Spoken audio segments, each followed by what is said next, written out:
सब कुछ ठीक था, लोग अपनी जिंदगी जी रहे थे। किसी को अंदाजा नहीं था कि आसमान के उस पार क्या छुपा है। टीवी पर मौसम की रिपोर्ट आई थी, लेकिन किसने सीरियसली लिया?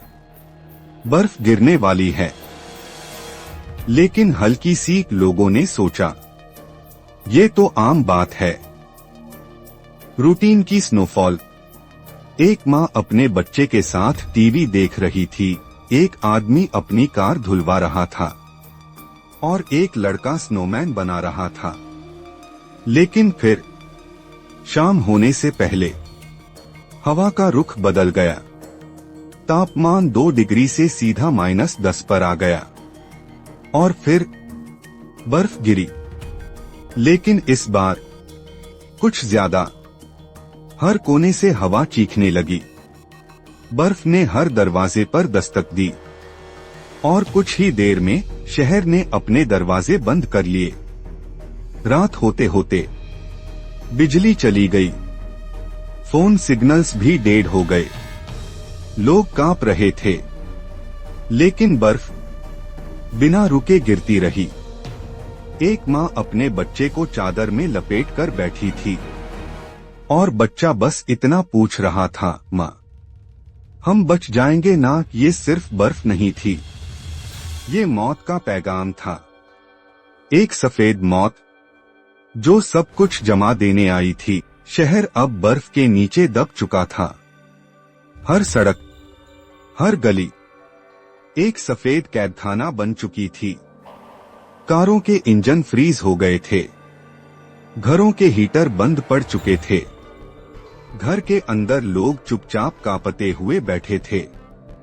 बच्चे रो रहे थे और दादी की सांसें धीमी पड़ रही थीं। एक आदमी अपने ऑफिस से घर लौट रहा था, लेकिन रास्ते में उसकी कार बर्फ में फंस गई।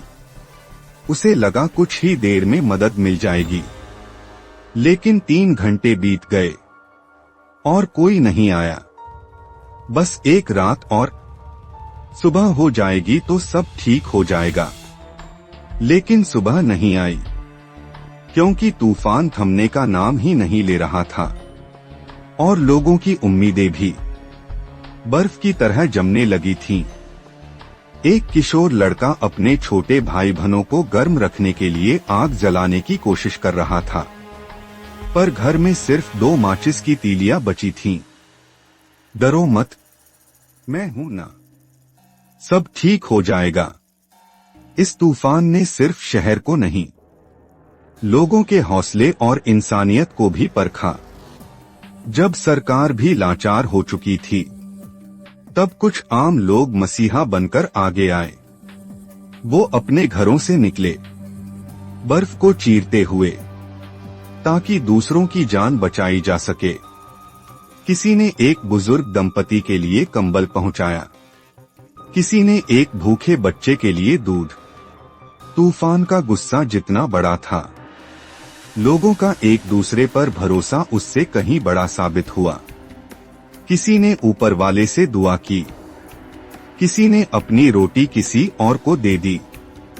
ये रात बहुत लंबी थी और हर पल मौत की परछाई में कट रहा था, लेकिन रोशनी अभी भी कहीं थी, क्योंकि जब दिल जिंदा होते हैं तो अंधेरा भी हार जाता है।